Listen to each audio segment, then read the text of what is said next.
All right. Hi, everyone. My name is Stephanie, and this is our virtually different conference ThinkCERCA presentation. So if you can just drop where you're joining from in the chat, that would be amazing. And we will respond to you and hopefully have a great conversation. Before we get started, just this session is strategies to implement reading and writing across the curriculum. Ideas to make cross-curricular literacy a success, because as we know, it's really easy to think that reading and writing just belongs in an ELA classroom, but it's students learn better when it is reading and writing across the curriculum.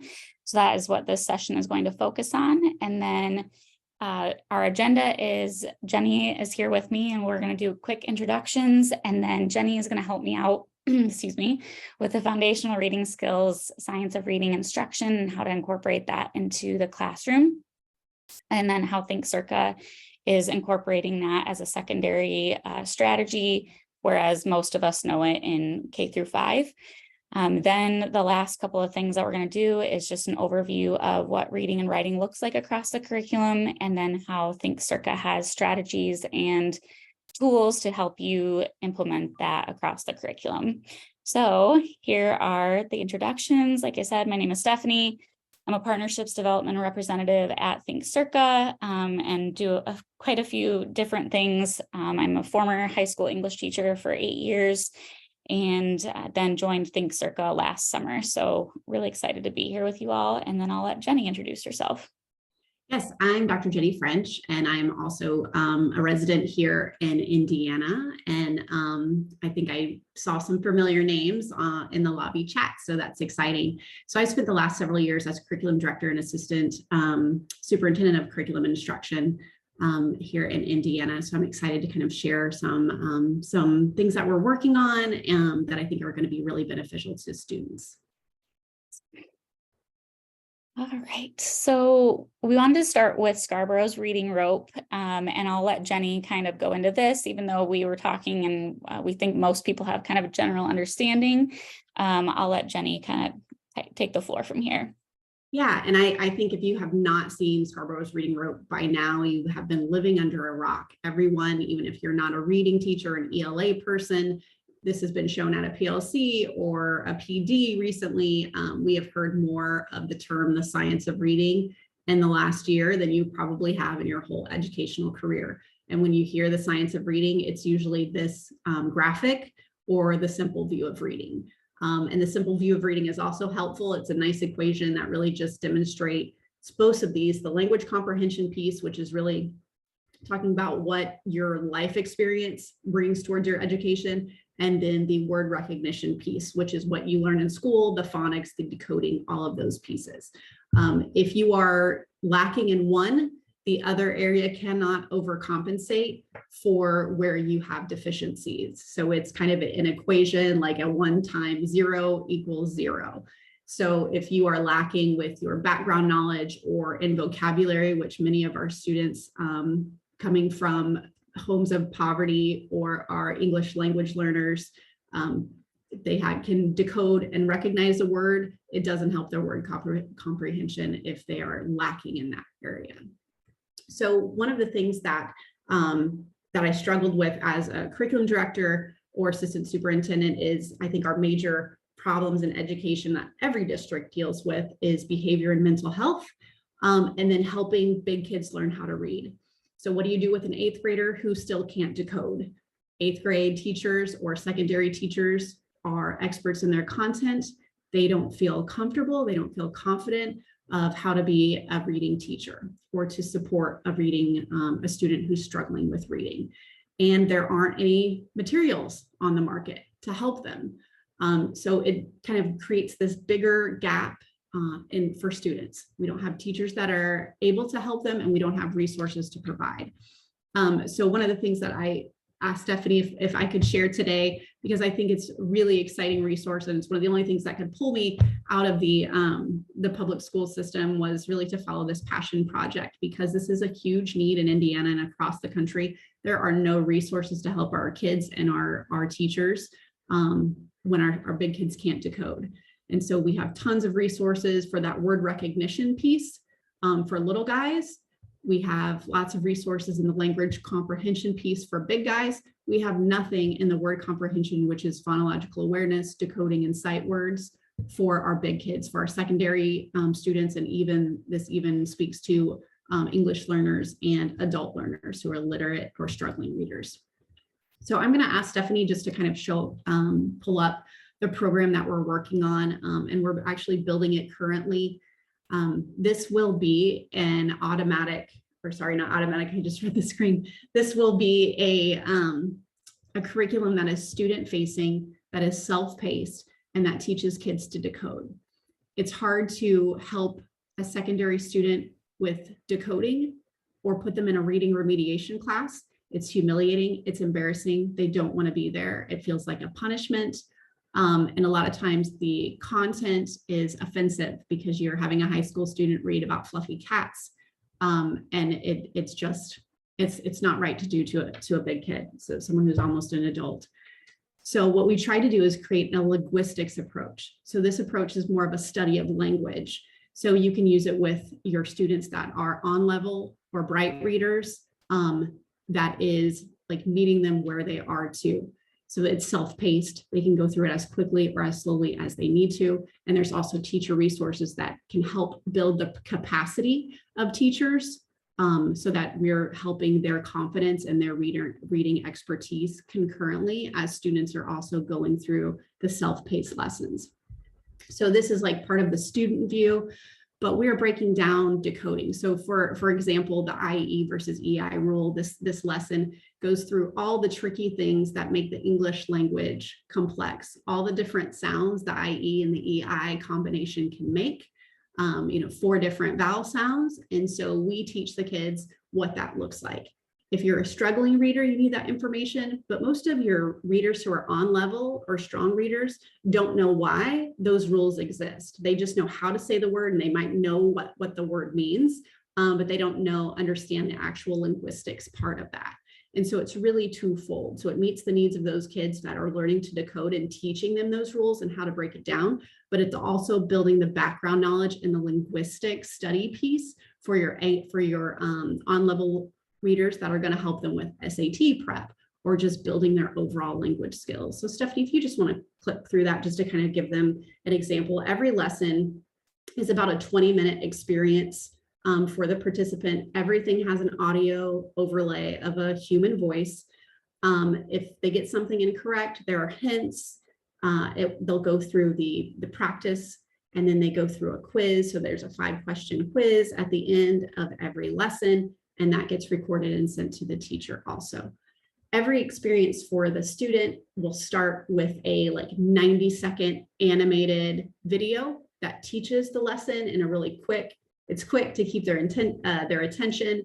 It doesn't drag out, and it's really engaging. So they go through that video, then they get put into the lesson, again, about 20 minutes.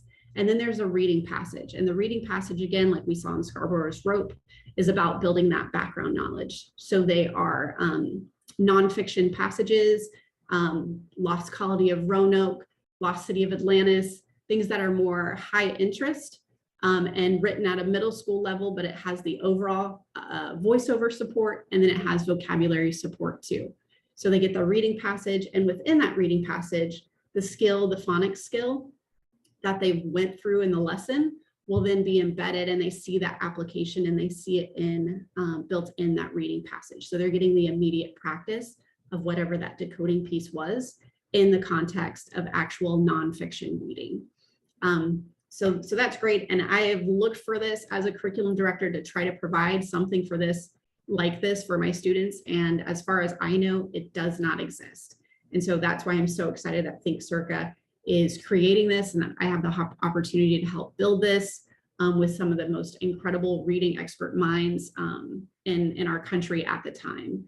So it is really exciting. They get the video, they get the participant, the interactive lesson plan, and then they have this reading passage. And then there's also offline materials for teachers too. So if you have a 90-minute block for a reading remediation group or a summer school, then there's even offline resources that they can do, flashcards for vocabulary, flashcards to help with the phonemic awareness rules to practice those. So there's those other supports that are offline also to help fill that 90-minute block with things that are actually not busy work, but that are going to reinforce the skills that they're learning. And again, you can have, these are all student facing and self-paced, so you could have everyone in your class working on different lessons at a time. So Stephanie, what did I miss? I think you hit it all. And there were some things that I didn't know were coming out. So that's awesome. And did you want to show, kind of talk about some of these things? I mean, I feel like you hit most of that. Yeah, really all parts of the reading rope. Again, I think if you've been in Indiana, especially within the last year, you've seen these and you're familiar at least with the terminology. And like, again, we have language comprehension stuff, resources, plenty for secondary students. But what we don't have is that decoding and word recognition piece for kids. And so this is the only company right now that I know of. There may be others, and I'm sure there are other people that are working on it too, because it is a huge need. But it's definitely something, to reach out to Stephanie to get some information, to get a demo. We're building the content currently, it's been created, and we're putting it on the platform and field testing it so that we can have it ready to launch this fall, because we know it's such a huge need. But yeah, that's all, Stephanie. So I'll let you go through it. All right. Thank you, Jenny. So just really quick, to keep kind of going here, I had just a few other things besides the new, science of reading. We saw the IE and EI lesson here, but then also over on this slide, we had some ways that we also support phonological awareness and sight word recognition. So just really quickly, kind of looks similar to that IE, EI lesson. We have the Circa sounds, which look, like I said, very similar to what you just saw. The biggest difference with this is that there will be a check at the end. And so instead of, students kind of going through it, this would be more of a direct instruction lesson. So kind of like Jenny said, a 15 to 20 minute thing, except for with the other lesson, students can, either work in small groups or individually. Whereas this would be, if you were going to pull small groups, you would probably do it with, this would be your direct instruction. If your whole group needs it, you can do that. So you can make it work in lots of different ways. But like you saw with the IE, EI lesson, the students are going through it, they're answering questions. Like Jenny said, they are getting feedback. So if, they get something wrong, they can go back and correct it. Whereas in here, again, you as the teacher are going through the lesson, or maybe if you just have an individual student who needs this by themselves, they can definitely go through it by themselves. So you'll see that they have full audio support, authentic voice actors that read it. And then after they've gone through the lesson, you'll see this check right here. And so it is showing the correct answer because I'm in teacher view, but they would go through and they would answer these questions. So again, biggest difference between the direct instruction and skills lesson. So the skills lesson that you saw for the IE and EI, students are going through it, they're answering questions. They answer the questions at the end, and hopefully you as the teacher are going through it. But again, if you have that individual student who really just needs that, intense instruction and they're the only ones, then they can work on it by themselves. Or if you have a sub in the classroom, because we know that's happening a lot, they can also do that. So that is one of the ways that we're already supporting students with that. One more thing I like to point out that Jenny already did is that this is at a third grade level, but you can see here that an older student is not going to be offended. It doesn't have, fuzzy bunnies on it. It's just very simple, but yet a third grader can still access it as well. So that is one of the ways we do that. The second way with the sight word recognition is we also already have what we call think vocabulary in it. So this looks similar to what you just saw, but it is, apologies, vocabulary. And we have lots of, you go to our Explorer, think vocabulary. And so they can go here. Again, it's another slideshow. What I love about this is that this is something that as a teacher I was creating, but I did not have time, admittedly, to do the full audio support. Most of the time I just went through it with my students, and I would find all the pictures, I would put the part of speech, I would put the definition, and it took me a long time to create, and I couldn't necessarily create it for every reading that I did. So ThinkCERCA already did it for you for any reading that you're doing. And you'll just see that, again, we have full audio support. So if you do have a student that needs that, they can do that. And then they also have a check again at the end of that. So the rest of it is really kind of already built into our platform. So the vocabulary, background knowledge, things that students need for language and reading comprehension. You'll see that in a little bit when I show that. The other thing that is not necessarily supplemental, it is more in our core curriculum, if you are piloting anything, is we have map a word. So in our student guides, we have build your vocabulary, map a word. Hopefully this looks familiar. It's a familiar strategy. But you can see here that we did an example for students. We always have an example, and then students have a blank one to do on their own, which is not going to the next slide. There it is.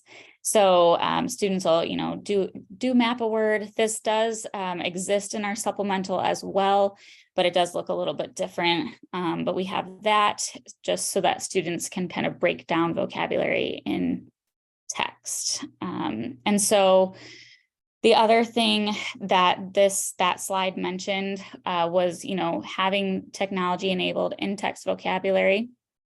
And so if you are teaching one of our lessons, this is about a 3 to 5 day lesson if you have us as a supplemental, which many districts do. And so when students go to, even in the topic overview, so you saw on that slide, we have, building background knowledge, building the schema. As Jenny said, many of our students come into our classrooms, maybe not necessarily knowing about certain things that we do, or, that just, they just don't have exposure to it. And so they can come in here, they get a topic overview to start building that schema, and then they can always click on vocabulary, and this happens in text as well. They can also have access to an entire glossary that they can do those map a word activities. So they'll be able to see all of the vocabulary right here. But again, we also have it always in text. We have the bolded, underlined vocabulary words. They can click right on them in the text and get the definition as needed. The other thing we do to help build background knowledge and also start collaborating is the connect. So students can do a connect question, and then they love this. They get to do a think, pair, share usually is what we recommend. Or turn and talk. And so they'll talk to their classmates. They might do a whole class discussion. They can spend a long time on this and get to save their work for later when they go to actually develop their writing their writing piece. And so that's just another one of the ways that we help to kind of build that. Really quickly before I kind of go into a full lesson, especially because some of you might go to or might have been, or will go to the 20-minute demo session. This is just kind of the background of this is what our company was built on. So the Circa framework, Circa stands for claim, supporting your claim with evidence, tying it together with reasoning, thinking about an age-appropriate counterargument, and then also thinking about your audience, which as a former teacher was always really hard to teach, because sometimes I just told them, like, I am your audience for now. I tried to find different audiences for them, but some papers it was just me. And so we really had to think about, what kind of audience might be reading this type of paper. And so I always like to tell people when I'm talking to them, this is, again, what our company was built on. This is what many of our reading and writing modules have. But we do also have poetry, narrative, research papers. And so this will not always necessarily work, but it does work for many of the argumentative and informative pieces that we have. And so the idea behind this, our CEO, Eileen, really wanted integrated reading and writing because it equals local access to a global economy.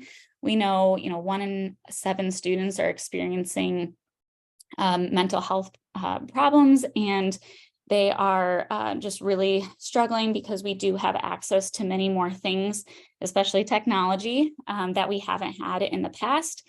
For example, popular topic is ChatGPT. Students need to know what to do with that because it's not going away. And so that is one of the things where if students are able to read and to write, we know that they're going to be able to develop 21st century skills to have access to jobs. And so that kind of goes with this. I'm sure many of us, I always told my students like their value wasn't in the test. But I also felt pressure because my evaluation was on how they did on the test.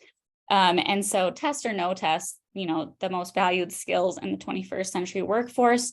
Many of my students always said, I'm not going to go to college. I'm going to go right into the workforce.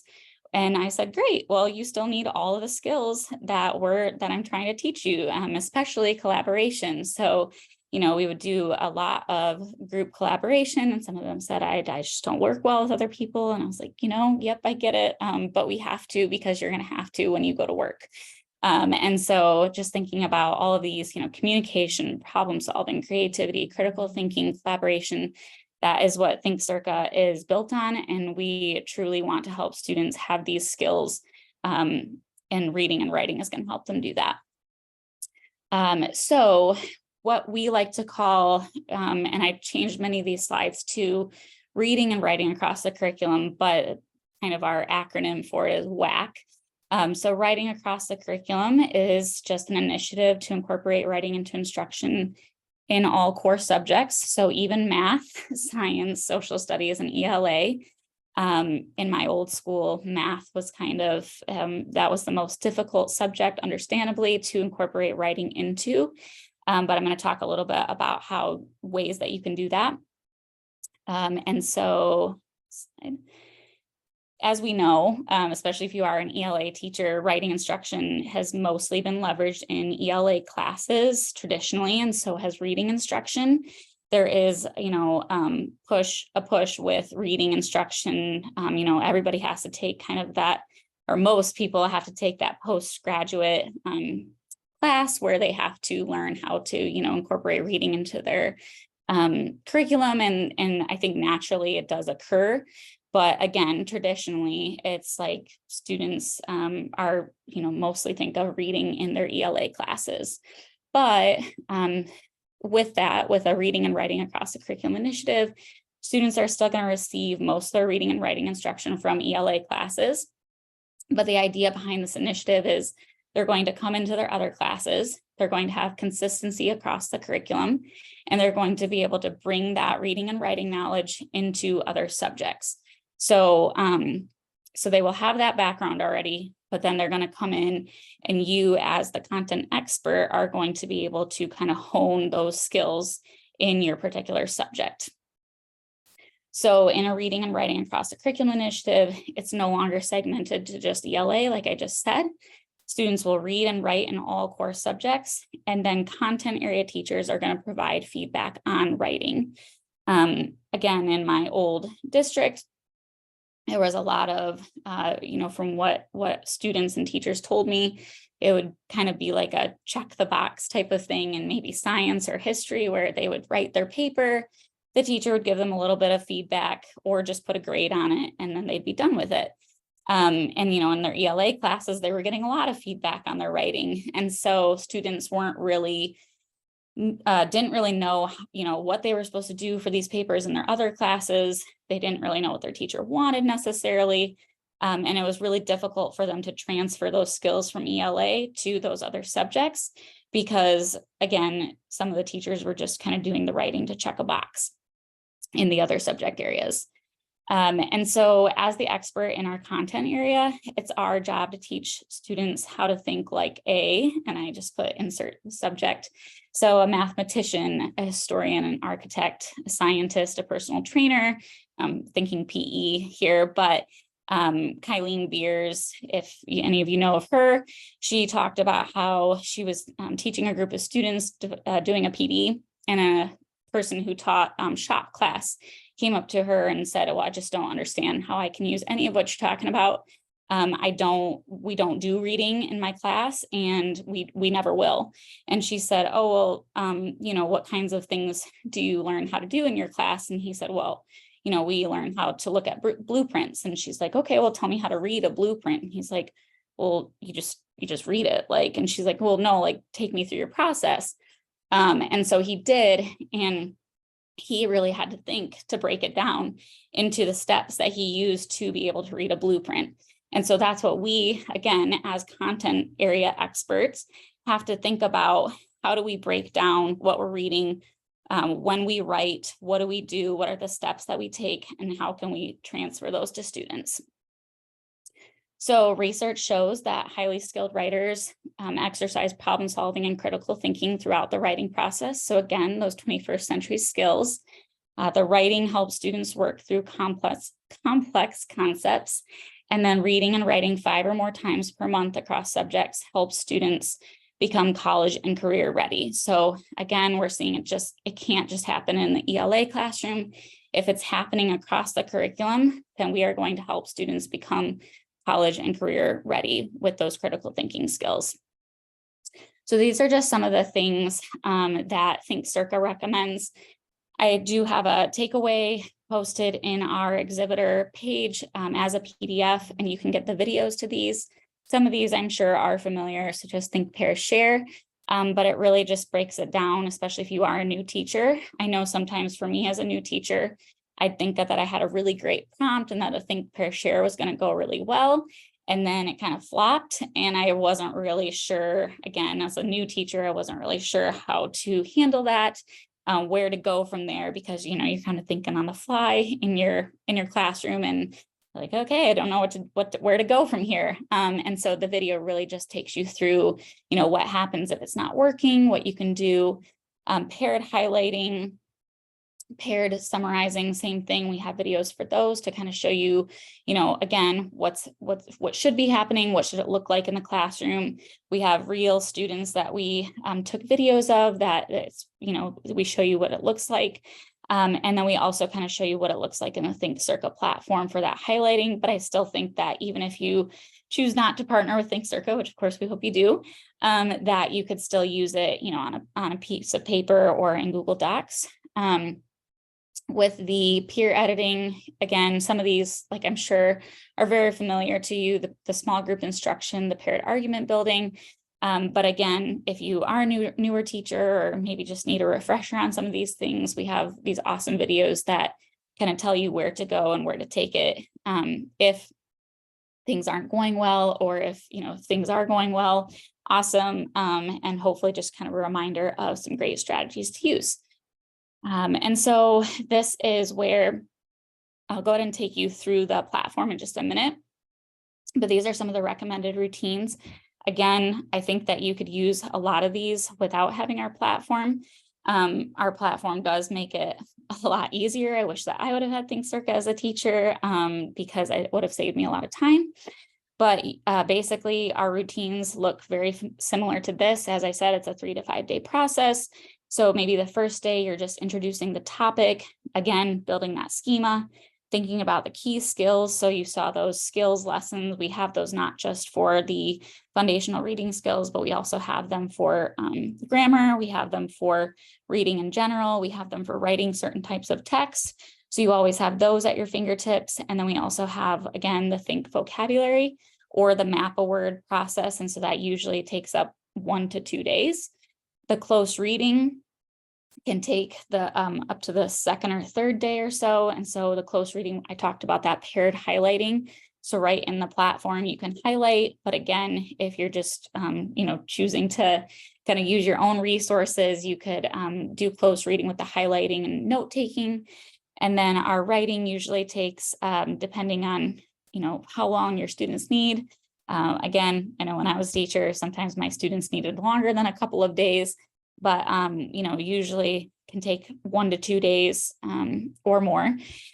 Just depends on your students' needs. But then the students will receive a writing prompt. They go through, a very structured, like I said, the Circa framework, which they would have across the curriculum. And then the last day, they would be doing a discussion and kind of finishing up. So oftentimes we have, when you go through the platform, you'll see we have kind of a structure for you to follow. You're more than welcome to, fully edit, fully like take things out, add things as needed, because, we know that teachers like to do their own thing, and we don't want a scripted curriculum for them, but also we want to save you that time. And so sometimes like we'll end with a Socratic seminar. Sometimes we'll end with a fishbowl discussion. And so it just really depends on, kind of the lesson, and then just wrapping everything up. So our reading comprehension practices, again, we have those skills and vocabulary, the reading comprehension foundational support, the disciplinary close reading. So like I said, we have lots of narrative, poetry, argumentative, informational research papers. You can always go in the lesson explorer, and then those students will work on the writing. I always, whenever I talk to people who, say, oh, you're more of a writing program, I always like to say, no, like reading and writing are married. So students are going to, if they're improving on the writing, they're going to improve on the reading. If they're improving on the reading, they're going to improve on the writing. And then like I said, we have the personalized skills lessons, which you saw an example of. And so really quickly, we have sample weeks. So again, I do feel like this could, work well, even if you aren't choosing to use ThinkCERCA. Just kind of gives you an idea of what that might look like, especially for non-ELA teachers. So if you have 45-minute block periods, then, maybe in your first session, you are doing goal setting for the, reading and writing that you're going to do for that week. And so we like to talk about SMART goals.